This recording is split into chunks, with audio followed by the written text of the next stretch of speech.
So let's have a look at finding the area or areas of a region or regions between two curves. Okay, so we want to find, for instance, in the top sketch here, we want to find the areas A1 and A2. They're the regions lying between the two curves g of x and f of x. So we can split those down. We can find the intercepts.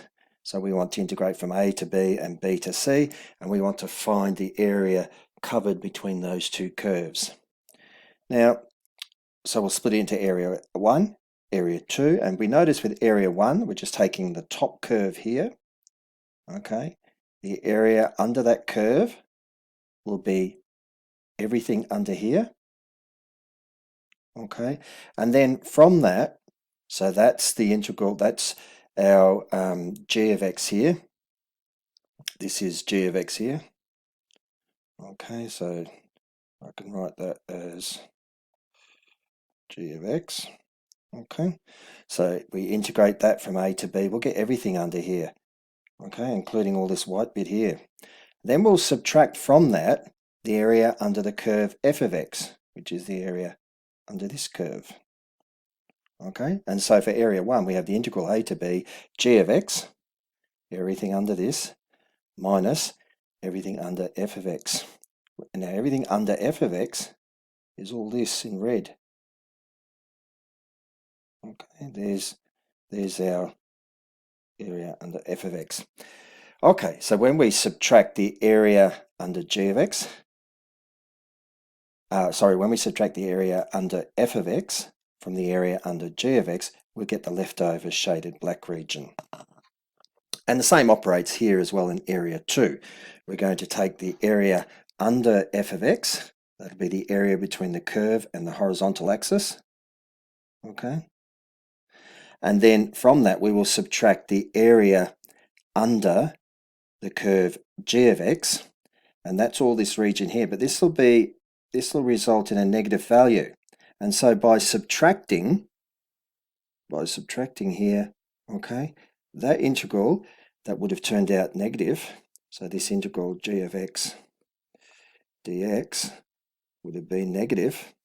Okay, by putting a minus sign in front of it, we're now making it positive and we're adding it to f of x. Okay, so we're taking the area under f of x, that's between f of x and the horizontal axis. Okay, that's the first part. And then we're adding on the negative, because remember the integral gives you the signed value of the area, and for areas under the horizontal axis, for regions under the horizontal axis, this will be negative. All this will be negative. Okay, but by putting a minus sign in front, we're now acting like the absolute value sign and reversing the sign of it and making it positive. So effectively we're adding it to f of x, to the area under f of x. So A2 is simply the area from the integral between terminals b and c of f of x minus g of x integrated with respect to x. Okay, let's have a look at some examples now. Okay, let's say we're given two curves. All right, one is y equals x plus 2, the straight line here, and we're given this other one, parabola on its side, and this is given by y equals plus the square root of 4 minus x for the region above, okay, and y equals minus square root of 4 minus x for the region, for the curve part underneath. All right, we want to find A1 and A2. We split them into two regions. Okay, in A1 we notice that y equals x plus 2 is on top. Okay, and all right, so we need to find the intersections of these. So where does x plus 2, the straight line, intersect this parabolic shape, parabola here? Okay, so we have x plus 2 is equal to square root of 4 minus x. Well, we could square both sides to give us x plus 2 all squared is equal to 4 minus x, just squaring both sides. That gives us x squared plus 4x plus 4 is equal to 4 minus x. Transposing that, adding x to the right and subtracting 4 from the right leaves us with x squared plus 5x is 0. Factoring that, we have x times x plus 5 in parentheses is 0. Null factor law says x equals 0 or x equals minus 5 or both. Finding the y value for those. The points of intersection are 0, 2, x is 0, y is 2, so that's that point there. x is minus 5, y is minus 3, that's that point there. Okay, and what we're now going to do is we'll split the integral into two parts. Here, x plus 2 is our function on top, and y equals minus square root of 4 minus x is underneath. So we will do the subtraction, the top one minus the bottom one. Over here for A2, there's a high degree of symmetry because it's a parabola on the side. So what we can do is work out the area under the curve y equals plus square root of 4 minus x, so this top bit here, area between that curve and the horizontal axis,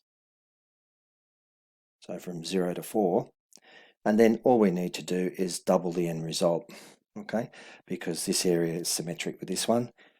We can simply work out the area of the top part here, double it, and that will cover the bit underneath there. We won't have to worry about integrating the negative of square root of 4 minus x.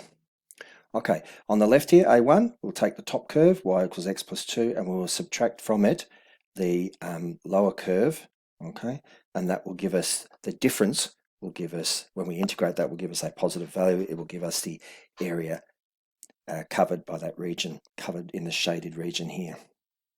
All right, so area is A1 plus A2. We have the integral minus 5 to 0, x plus 2 minus negative square root of 4 minus x, remember that was the lower bit, plus on the bit, the highly symmetric part, 2 times the integral 0 to 4 of the square root of 4 minus x, integrated with respect to x. Okay, well let's carry this out. As we have here, the 2 minuses here just become the plus in the middle there. Next step, this second term didn't change under here, so integrate anti-differentiating x will give us x squared on 2 plus 2x. Now this is 4 minus x to the power of a half. We raise that by 1, we get 3 on 2. Okay, there's a negative 1 here, so we're going to have negative 3 on 1 over 3 on 2, which is the same as 2 over 3, just taking the reciprocal. The terminals are minus 5 to 0. Over here, same thing goes again, exactly the same. This is to the power of a half again. Raising it by 1 becomes 3 on 2. Okay, divide by 3 on 2, but there's a negative 1 out front, so we have to have the 1 under there as well. When we take the reciprocal, we get negative 2 on 3. Okay, remember the integral rules. Standard formula there. Okay, now let's evaluate between 0 and negative 5. Well, in the first set of parentheses here, where the x's, we've substituted 0. In the second set of parentheses, we've substituted x is minus 5. Gives us these values. Same over here. Put in x equals plus 4, and then subtract from that x equals 0. Okay, carrying out those operations, we're left with these values here, minus 16 on 3, minus 25 on 2, plus 10, plus 54 on 3, plus 33 on 3.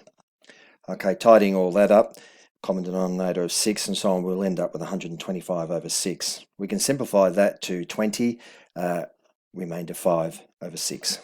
Okay, 20 and 5 over 6. That's not the only way we could do it. We don't have to integrate with respect to x. We could have integrated with respect to y. Okay, so remember our situation was something like this, something going that way, and then something like that. What we could have done, I think I've got those terminals wrong there, but anyway, what we could have done is integrated, instead of with respect to x, we could have treated the problem as this curve on top of this one and integrated in the y direction. Okay, and in this case it would be one simple, this integral on top, okay, and then between these terminals here. My diagram's a little bit off. It should be, if I start all that again, it should be something like that, and then something like that. Okay, so instead of with respect to x, we'll integrate with respect to y. Okay, so this curve will be on top here, and this will be underneath, so to speak, and we'll integrate in the y direction. Okay, I'll just change that thickness there. All right, so we've got y equals x plus 2. We could rearrange that and write that as x equals y minus 2. Subtract 2 from both sides there. Now into y equals plus or minus the square root of 4 minus x. What we can do is square both sides. Y squared then becomes plus 4 minus x. Okay, the squaring it gets rid of the plus or minus here. We've now got y squared as this object. Rearranging that, we can have x equals 4 minus y squared. All right, so concave down parabola. So we can set f of y as 4 minus y squared. That's our one on top here. Okay, that's our f of y. And g of y will now be y minus 2. So this will now be g of y. Okay, and we're going to integrate from, if you remember on the previous diagram, this had a y value of minus 3, and this had a y value of plus 2. So they're going to be our terminals of integration. So the integral, the area then will be minus 3, the integral from minus 3 to 2, f of y minus g of y dy. Okay, put in f of y as 4 minus y squared minus y minus 2, integrated with respect to y. When we do that, much simpler, we just anti-differentiate 4. Sorry, just tidying this up, sorry, before I jump ahead. 4 minus 2 is plus 2, so that gives me 4 plus 2 is 6, minus y squared minus y. Anti-differentiate that, 6 becomes 6y, y squared becomes y cubed on 3, and y becomes y squared on 2. The minus signs remain there. Terminals minus 3 to 2, substituting those in. Come on, page, scroll down.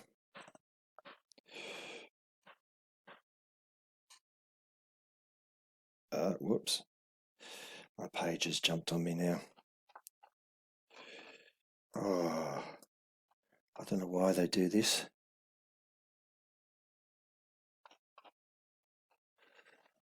Oh,